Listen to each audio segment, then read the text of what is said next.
Hey everybody, welcome back to Collectibles Chat. My name's Matt Rudisill and I'm your host.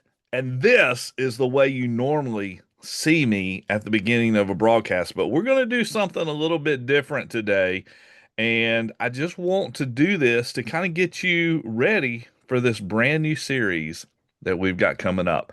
So, just like that, we are now in the studio. Welcome, everybody. Like I said, my name is Matt Rudisill, and this is Collectibles Chat. And today we are starting a brand new episode series. It's going to be every Friday, and it's going to be interviews from the hobby's heart.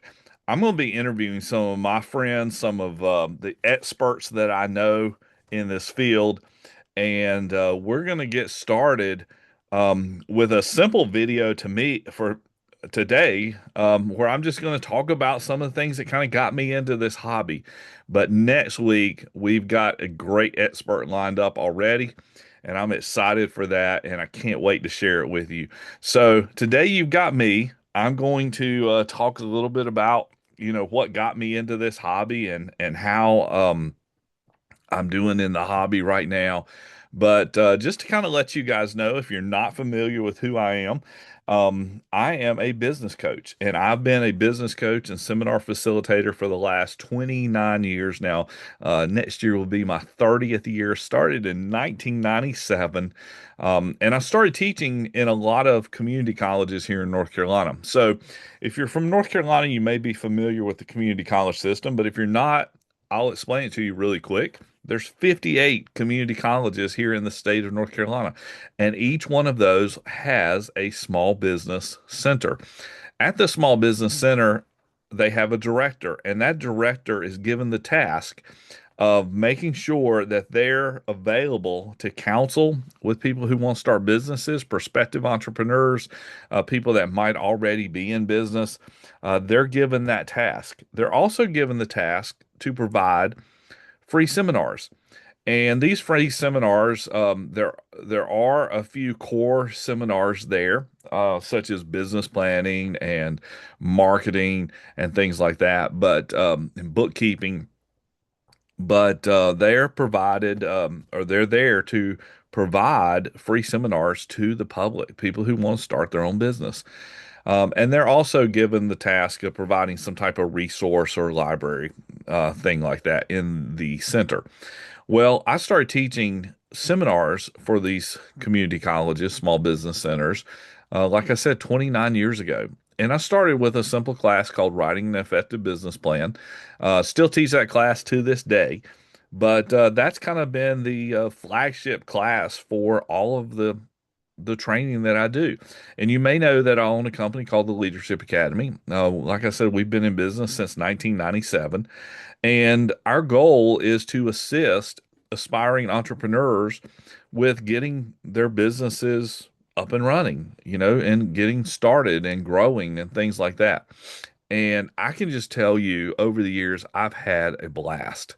I've enjoyed doing all this. I've enjoyed working with new entrepreneurs. As a matter of fact, I figured it up about 6 months ago that I have worked with over 16,000 clients over the last 29 years. Of those 16,000 clients, I know that I've helped launch over 115 businesses.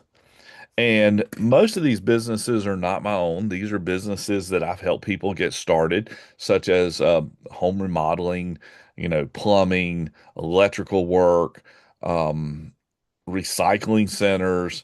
Um, I've worked with some doctors. I've worked with other coaches as well, which is really cool for me. I've worked with a PGA Tour coach, and I just love that because I love golf, and stuff. So you can tell I enjoy this. I have a huge passion for helping people and working in that business arena. So that's kind of what I am and what I've done up to this point. But I also own a few businesses. So I'm a real estate broker. I own a real estate firm. I've got four other agents that work with me. I am part owner in a baking business. My wife is a wonderful, fantastic professional baker, and she just she just amazes me with the stuff that she's able to produce. So I'm happy about that one. I don't do a lot. I'm kind of like the delivery driver for her business. Um, but I also started this collectibles business, and that's what we're going to talk about today. And that's what we're going to talk about on this channel in the next few um, upcoming weeks. We're going to try to do it every Friday. So every Friday, I'm going to have a special guest on here, and it's basically called Interviews from the Hobby's Heart, Collectibles Chat. And I just really want to get to the heart of why a lot of people do this. And maybe you'll learn that a little bit from me today too. So it all started back in the 70s. I was a young kid, probably around 77, 78. I was playing sports. I was like 5 years old and had just started playing baseball and basketball. And one day after practice, my dad took me to the local convenience store, and the convenience store's still there. They don't sell cards today, but they did back then. And a pack of cards was probably, you know, 25 cent. Not much. I was looking for a pack to see if I've got an open pack here, but 25 cent, 35 cent. And I remember the very first pack I ever bought. And this was a 1977, 78, I think was the series, and it was basketball, and it was Kareem Abdul-Jabbar. And I'm gonna see if I can find this card for you guys right quick. This is a beautiful card, and it was in tops. And let's see if I can find it. Oh, here we go. I am pulling it up here, right here on the internet. And let me see if I can jump back over and share that with you. Here's the card. So you can see it on the screen right now. 1978-79, number 110, Kareem Abdul-Jabbar. It was second team All-Star. This was the card that I got. I remember it. And beautiful, beautiful card. Five-time NBA Most Valuable Player. 3,009 assists in his career. And this was just um 9 years into his career. So he's averaging a huge amount of assists, like 300 assists per year. It's just amazing. And he scored 55 points in game. And this is what used to be on the back of a card, by the way, if you guys can see this. I mean, this is just a beautiful, beautiful card. Well, I got that card and I saved it and I played with it and I used it and I shared it with people. Now, this is not the card, but this is a nice little Topps Nolan Ryan from 89. So fast forward 20 years after that, and this card's in pretty good shape. But that card was just mangled and destroyed. I had really, shared it with people and stuff and didn't really care about the quality of the cards. It was just what it meant to me. And that card meant so much to me. It was my first big card that I ever got. And I remember it to this day. I've had that card a couple of times since then. I actually sold the original card. You can see if we go back to the screen on here, I mean, this card's selling for like 20, 27, $33 in raw condition. And you can see it's not in super good condition. It's got some corner issues here and a lot of issues on the screen. You can see on the surface and stuff. But overall, I sold mine for like $3 or $4 because it was just wrinkled and had creases and all kinds of stuff in it.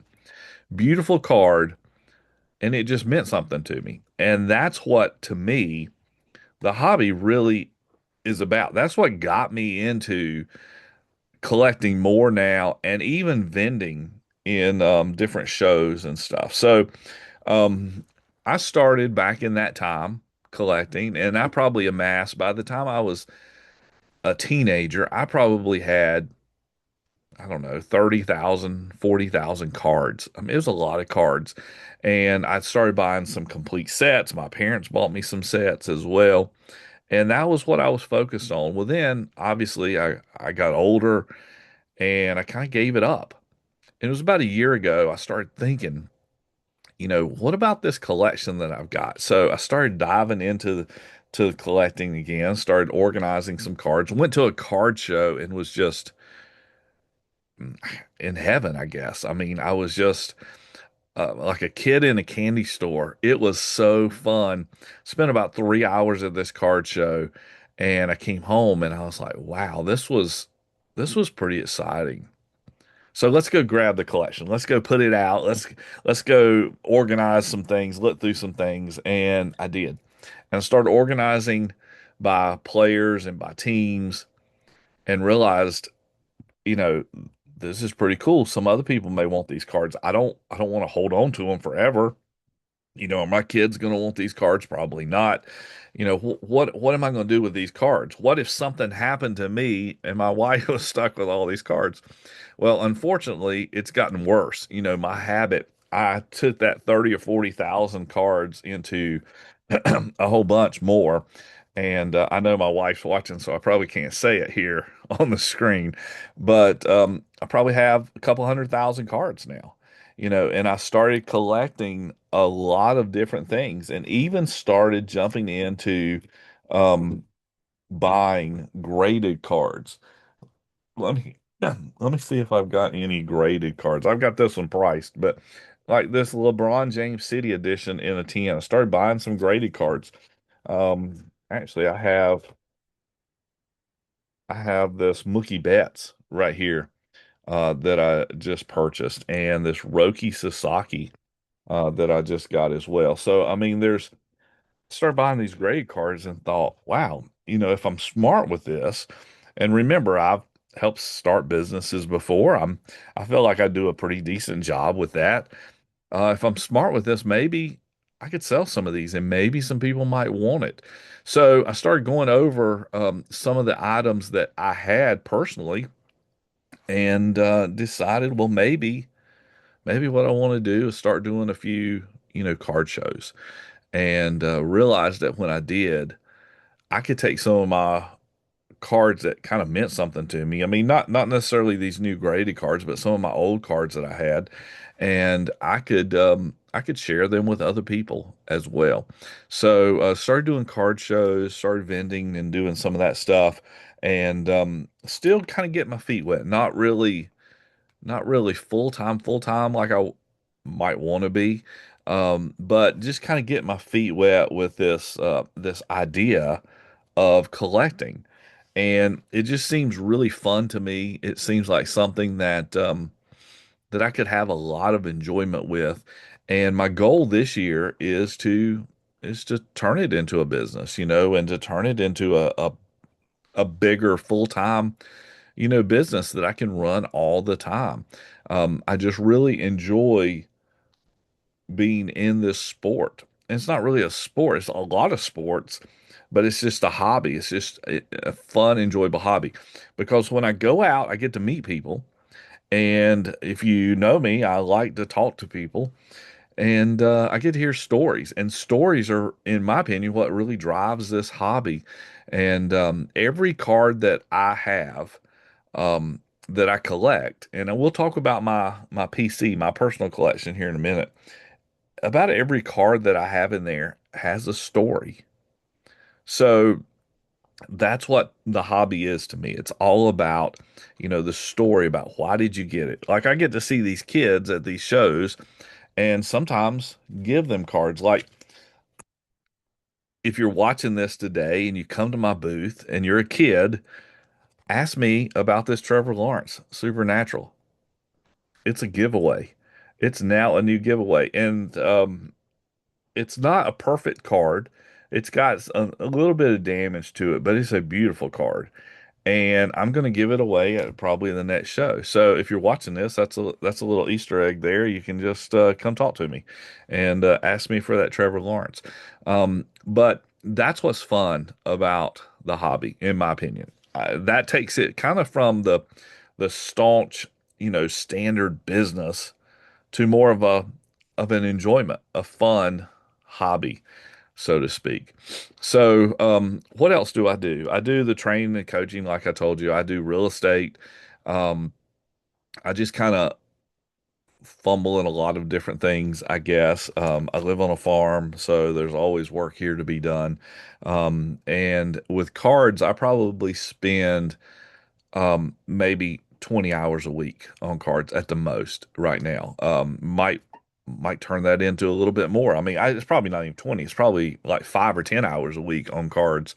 But it seems like to my family, I probably spend a lot more because every time we're out, we might stop and look at some cards somewhere, or maybe go to one of the retail stores like Walmart or Target or something like that. And I've always kind of got that in my mind. But total, if I took all my time, I would say maybe 7 hours every week. Hopefully that will increase and I'll get a little more organized. I've decided to take some collections on consignment. We'll try to do that. I've decided to start thinking a little smarter about the hobby and maybe think about a future investment possibility because we're all trying to think of things we can do for when we retire and what can be our retirement, and that could be a good portion. I mean, cards are doing really well today. As far as investments go, I think the card market investment wise has grown faster than a lot of other traditional investments that we may see, even like gold and silver. Of course, that's grown faster than other things like land and real estate that I love. The only issue with cards a lot of times is they're cheaper. If I buy a piece of land, I may not get the percentage return, but I'm getting a lot more, you know, money return off of that. So, those are some things that I think about constantly. I think about, what is the value that not only can I bring to myself, but bring to others with this business. So that's kind of what got me into the hobby and what I love so much about collecting and vending at some of these shows. So let's talk about some of the biggest things that I've learned in this hobby. I've learned that you just have to get out and do it. Sometimes it's scary and it's hard, and that's the way it is with any business. But in this hobby, you just have to get out and do it. Sign up for a local show. Now, if you think you've got some cards that you want to sell, just get a table at an event. Don't I know people walk around and they try to sell the cards, and sometimes they do really well. But if you've got a whole bunch, just get a table. It's going to cost you 50 or 60, $70, and just get a table and set it up and talk to people all day. I mean, it's number one, it's fun. And number two, maybe you might sell some of your cards. So that's one of the things I've learned in this hobby. You just have to kind of get out and do it. The online portion of this hobby has been kind of challenging for me, which is funny because I teach a lot of e-commerce and I teach online, social media stuff. So I've tried to be kind of consistent with with my videos. I've tried to be consistent with posting. That's hard to do. I know it is. Trying to develop systems to get that done a little bit easier. And I've tried to be fairly consistent with shows. I've tried to make sure that I'm at certain shows and that people see me. And even if I don't have a table, maybe I'll just go walk around and buy some stuff and enjoy meeting people and talking with people. And because of that, I've developed some good relationships. Now getting into some of the online selling like eBay and whatnot. I did my first whatnot show last night. Was it a success? No, it was a big bomb in my opinion because I made some mistakes. I probably did not have the right quality of cards, or maybe the right cards that people are looking for. Sometimes I sell out of things at shows, like right now, Shohei is really big. Well, I don't have any Shohei cards. I needed some probably for my stream. I needed something to throw in there to kind of keep it moving. Maybe I made some, well, not maybe, I did make some mistakes on shipping. I ended up paying probably about $8 or $10 more than what I should have. And the clients, the people who bought from me probably paid a little bit more too. I'm going to remember it and I'll take care of them here in the future. But we didn't have a lot of people in there buying in the first place. So, what can I do a little bit differently? Everything that you do in business it's never a failure. It may seem like it at the time because last night I was pretty, distraught. I didn't I needed to just sit and relax after the event because it didn't go the way I wanted it to go. I wanted to go for about 2 hours. I ended up going for about 40 minutes. And sometimes you just have to sit and think because it's not a failure as to what happened. It's more of a learning experience. So, that was a great learning experience. And I'm gonna do another show probably tomorrow. And I've learned that I know some people who want certain cards and they want vintage. Vintage was one of those things that I was a little, you know, I'm a little concerned about selling online because sometimes when you get online, you don't get the price that they need to be. Now, I could go on eBay and probably post it there and that would be fine. But I'm looking at some of the live selling because that's what I enjoy. That's what I enjoy to do. So, all that being said, you learn some things in this hobby and you just have to base what you do next on what happened previously. Same thing in life. You make a mistake, you learn from it, you move on and you grow. You get better and bigger. And that's what the goal is going to be for Collectibles Chat. So I'm really pleased right now with the branding. Um, I've changed some things up a little bit. I went from more of a whimsical branding to more of a professional branding. I really like the look. Um, that will grow over time, but I like what it explains to people. And Collectibles Chat was one of those names I wasn't sure I was going to like, but it has grown on me and it has grown on a lot of people, and I love the idea and the opportunity with it. So, um, it didn't have to be a hit to begin with, but I think it's turning into one. So I really like that. What else have I learned in this hobby? I've learned that sometimes you can't predict what people want. Sometimes people want things that you never would have thought they would buy. I put some vintage stuff. I mean, I'm not talking about vintage. I'm talking about like junk wax vintage. It's vintage for some of the listeners out there because I'm a lot older than most of you guys, but um, I'll put some stuff in my cases in the 90s, especially 90s basketball, 80s and 90s basketball. Um, I've got some baseball in there. People will pick those up and they love them because that's what they remember as a kid. And remember, I told you everything's got a story. So let's segue into what's in my PC right now. What's in my personal collection? In my personal collection, and I'm sorry for all these things floating around. I'm starting to see little orbs go across the screen. I'm wondering if the ghosts are here with me today, but I think it's just the bright camera lights that's showing all the dust that is floating around. So what's in my PC right now? PC, my personal collection. I collect two major things. I collect Georgia football and some basketball and baseball as well, but mainly Georgia football players, um, present and past. So I collect things like everything's got a story, remember? So I went to the University of Georgia. I graduated with Eric Zier, who was a wonderful quarterback at the time. I would have graduated, and Terrell Davis, he graduated too. I would have graduated with Garrison Hurst and Hines Ward, but they left early to pursue their pro career because they were so good.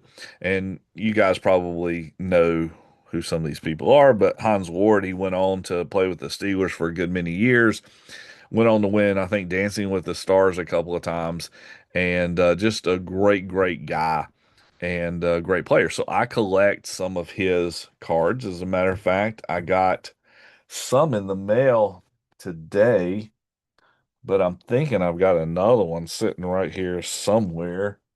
And I just like Heinz Ward. I probably stuck it over in my other collection here. So I collect Georgia football players, Lab Nikaki, Brock Bowers, um, even Carson Beck, who plays for Miami now, but or I guess he's going to be in the pros now. He got drafted in the third round. Maybe he's going to Arizona or someplace. But um, a lot of quarterbacks, Matt Stafford, plays with the Rams now. So I really like a lot of his cards. And then on the other side, I collect Tom Seaver baseball cards. Why Tom Seaver? I have no idea.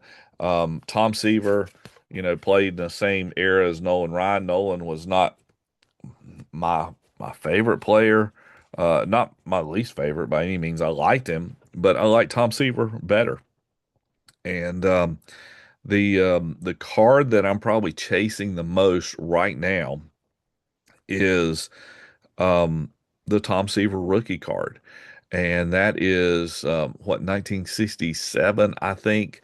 1967 Tom Seaver rookie card, and that is a dual card with him and I think Jerry Kuzman. Let's see if I can pull it up right here. No, Bill Dennehy. So um, I can share that with you and show it to you real quick. This is what it looks like. This is the 1967 Rookie Stars. This is considered his rookie card. Now, I probably pulled up a not a great one because this one's been trimmed, which devalues it a lot, but they're still asking 1,100 for it. Um, let's see. This one here. This one is a no, that's Nolan Ryan. I'm sorry. That's the Jerry Kuzman. So let's see if here's a five. This is a pretty good um, card. 1967 rookie, 1848 in a grade five. Um, this is what I'm chasing right now. Obviously, I can't spend $1,800 on a card, um, or at least I can't tell you about it. But no, this is the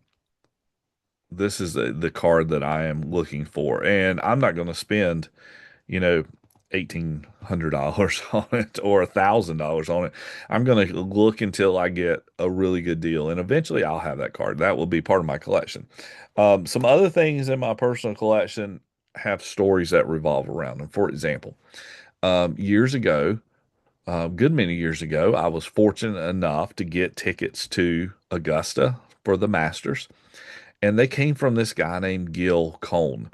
Well, Gil Cone played baseball for the Washington Senators back in the 50s. I mean, a long time ago. He was actually, I think, pretty good. He played third base, I believe. And through a friend, he just happened to give us Masters tickets. And we went up to his house, a friend of mine and myself. We went to his house that Friday night, and him and his wife, fed us and gave us a place to stay, and they were wonderful, wonderful people. I think they both have passed since then, but I ended up just connecting that story with who he was and those cards, and I bought a few of his cards recently, and have found a few, which is kind of interesting, and some odd places like found one from a pastor friend who was at a card show that I set up at. I just happened to see it as I was leaving. It was on his table. I was like, wow, that's not a card you see every day.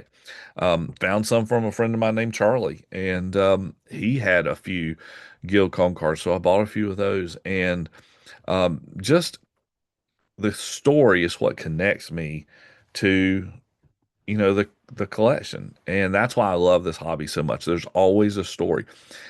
Some of these shows I go to, I have met people who, like for example, at one of the last shows in Hickory, I'm sitting there at the table. I had a card. I'm actually looking at it right now, but I can't reach it. Um, but there's this guy who's a prospect who was playing for the Cubs at the time, and since then he's kind of been put on the DL.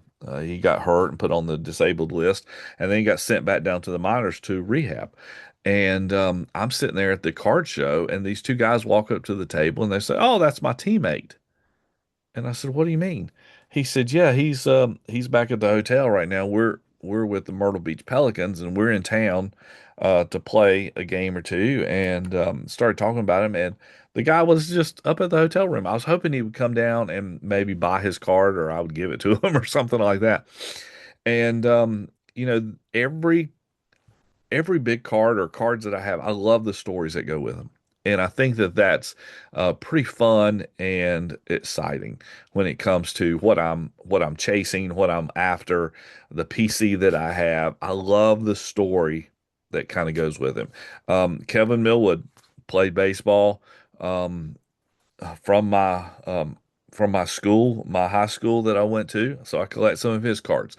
Alec Thomas, wonderful outfielder. Actually, just got traded to the Dodgers from the Diamondbacks. He's been playing the Diamondbacks for a good many years. Friends with his parents, and his dad actually used to be the strength and conditioning coach for the White Sox. I think now does some things on his own. Great people. And Alec may have actually been on one of my teams when I coached when my son was growing up. So Alec is about the same age as my kids, and just a connection there. So I collect Alec Thomas cards. As a matter of fact, I should have one. Just got a package in today, so it may be in there. I ordered some Alec Thomas cards. As a matter of fact, why don't I just show you guys some of the stuff that is in my PC because um I'm pretty sure there's some in this package. Now, I don't know how to get this package open. Here we go.